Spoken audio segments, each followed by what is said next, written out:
నమస్తే. టీఎస్ఆర్టీసీ కార్మికుల యొక్క సమ్మె జరుగుతా ఉంది. రోడ్డు రవాణా సంస్థ మొత్తం గూడా బస్సులన్నీ గూడా ఎక్కడెక్కడ స్తంభించిపోయినాయి. ఆ యొక్క కార్మికుల యొక్క హక్కుల కోసం ఏదైతే కాంగ్రెస్ ప్రభుత్వం ఆనాడు ఏదైతే వాగ్దానం జేసిందో వాళ్ళ యొక్క కార్మికులకందరికి గూడా మిమ్మల్ని అందరిని గూడా ప్రభుత్వ ఉద్యోగులుగా గుర్తిస్తాం, ప్రభుత్వంలో విలీనం జేస్తామని ఏదైతే జెప్పిందో అది అమలుపరచకపోవడం, అదేవిధంగా వాళ్ళకి చాలా రకాల బెనిఫిట్స్ రావాల్సింది. అత్యధికంగా కష్టపడే ఉద్యోగులు, ప్రభుత్వ ఉద్యోగులు ఎవరైనా ఉన్నారంటే వాళ్ళు ఆర్టీసీ కార్మికులే. ఎందుకంటే ఎండనక, వాననక ఒక బస్సులో మనం ప్రయాణం చేయాలంటేనే ఎంతో ఒత్తిడికి లోనవుతాం, స్ట్రెస్‌కి లోనైతాం. వాళ్ళు దినదిన గండమే. ఆ డ్రైవర్ల పరిస్థితి అయితే రోడ్డు మీదకొస్తే యాక్సిడెంట్లు అవి ఇవి అంటే ప్రాబబిలిటీ చాలా ఎక్కువ. వాళ్ళు ప్రాణాలకు తెగించి గూడా వాళ్ళు సర్వీస్ అంటే పేదోళ్ళ బండి అది ఆర్టీసీ బస్ అనేది.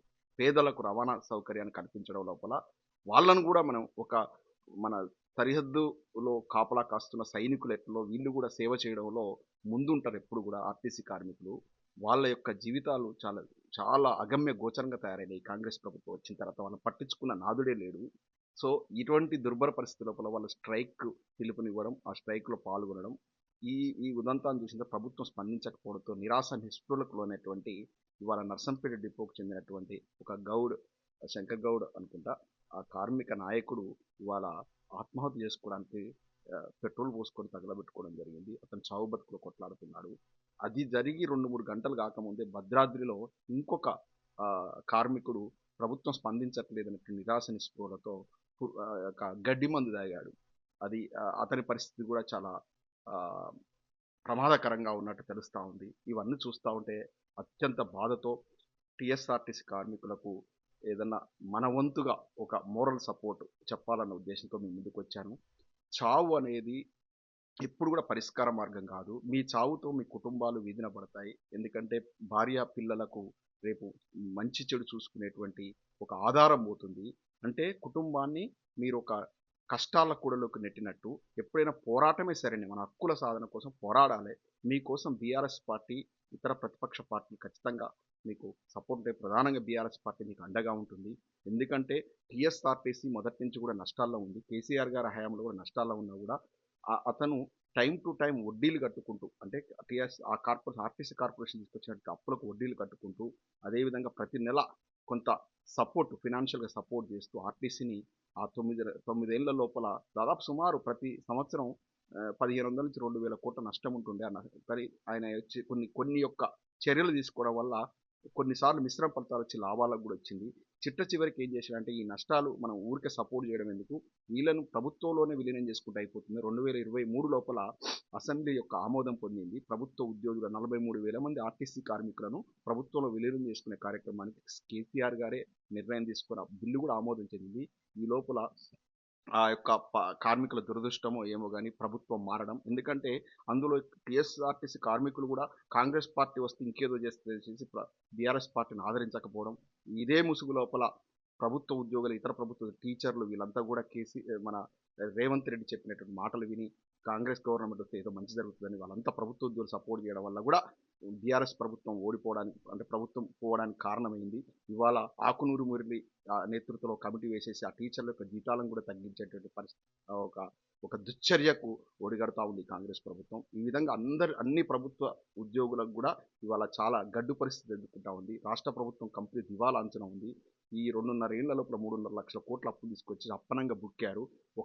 ఏ డెవలప్మెంట్ కార్యక్రమం చేయలేదు. కేసీఆర్ గారు అప్పులు పట్టుకొచ్చినా కూడా ఆయన హయాంలో 2 లక్షలు 3 లక్షల కోట్ల అప్పులు పట్టుకొచ్చినా కూడా అంతకు 10 రెట్ల ఆస్తులు పెంచిండు.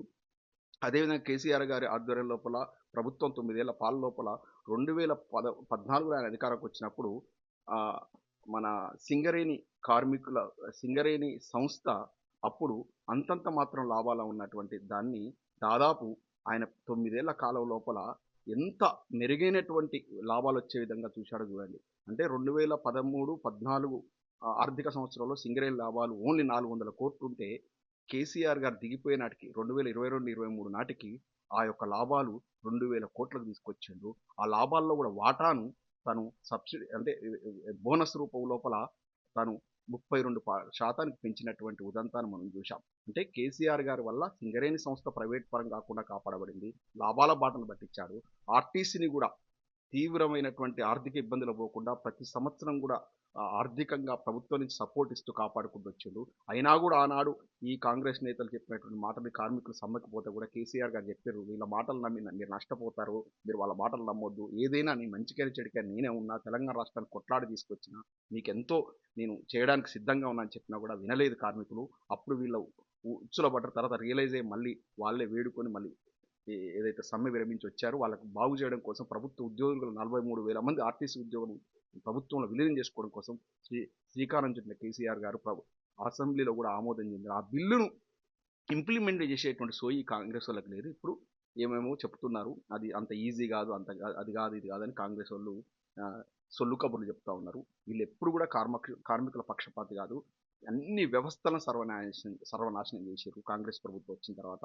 ఆర్టీసీని వాళ్ళ ఉచిత బస్సు అని మహిళలకు పెట్టేసి ఆ సపోర్ట్ చేయకుండా ఎవ్రీ మంత్ సపోర్ట్ చేయాలి. ఉచితం అనగానే రెవెన్యూ మరి ఎట్లా, మరి ఆ రెవెన్యూ లోటు భర్తీ చేయాలి కదా, భర్తీ చేయకుండా కష్టాల కడలికలు పెట్టారు. ఇవాళ ఆర్టీసీ యొక్క సంస్థను మొత్తం కూడా మూసివేసే ధోరణికి శ్రీకారం చుట్టారు. ఆర్టీసీ ఆస్తులను అమ్మే పరిస్థితికి పట్టుకొస్తా ఉన్నారు.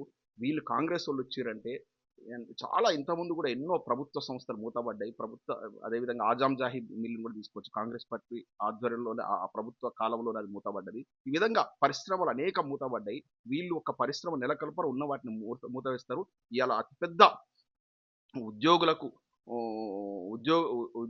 నిరుద్యోగులకు ఉద్యోగాలు ఇచ్చినటువంటి టీఎస్ఆర్టీసీని ఇవాళ మూసివేసే ప్రక్రియలకు నాంది పలికింది. అందుకే కార్మికులు రియలైజ్ అయ్యారు కాబట్టి ఇలా రోడ్డు ఎక్కారు. సో ఈ నిరాశ నిస్పృహకు పోవద్దు. కార్మిక సోదరులకు ఒకటే విన్నపం, మీరు నిలబడి కొట్టండి, కొట్లాడితే పోయేదేం లేదు, బానిస సంఖ్యలు తప్ప అన్నట్టుగా ఆ యొక్క ఉవాచను మీరు స్వీకరించి మీరు కొట్లాడండి. చనిపోతే ఏమొస్తుంది, మన కుటుంబాలు రోడ్డున పడతాయి. ఇక నుంచి ఎవ్వరు కూడా కార్మిక సోదరులు ఆత్మహత్య చేసుకోవద్దని మీకు మనస్ఫూర్తిగా విజ్ఞప్తి చేస్తున్నాం. మీ అందరి కోసం కొట్లాడడానికి బీఆర్ఎస్ పార్టీ ఉంది, మేమంతా ఉన్నాం. ఖచ్చితంగా కూడా మేము స్పందిస్తూ ఉంటాం, ప్రభుత్వం మీద ఒత్తిడి తీసుకొస్తాం. మీ కోరికల సాధన కోసం అందరం కలిసికట్టుగా పనిచేద్దాం. కేసీఆర్ గారు 2 ఏళ్లలోనే మళ్ళీ ప్రభుత్వం వస్తుంది. కేసీఆర్ గారు మీకు న్యాయం చేస్తారు. కేసీఆర్ గారే రక్షకుడు తెలంగాణకు. కేసీఆర్ గారే రక్షించుడు టీఎస్ఆర్టీసీని. కేసీఆర్ గారే లాభాల బాట పట్టించిండు సింగరేణి సంస్థను. కేసీఆర్ గారి పార్టీ బీఆర్ఎస్ పార్టీ వల్లనే హైదరాబాద్ సెంట్రల్ యూనివర్సిటీ భూములు అమ్ముకోకుండా కాపాడినాం. ఈ విధంగా ప్రభుత్వ సంస్థలు కానీ ప్రభుత్వ ఆస్తులను కాపాడాలంటే ఓన్లీ కేసీఆర్ గారితోనే సాధ్యం. సో జై తెలంగాణ. కార్మిక సోదరులారా ఆత్మహత్యలు చేసుకోండి.